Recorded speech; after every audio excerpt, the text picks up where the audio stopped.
talagang plunder. Hindi ko maintindihan saan kumukuha ng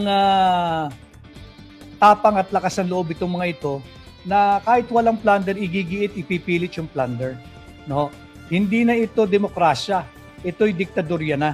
At sana, may pag-asa pa naman, sana yung co-equal branch ng gobyerno, ng pamahalaan, yung isang sangay na co-equal branch ng executive at legislative, yung judicial department of our government, sana manindigan.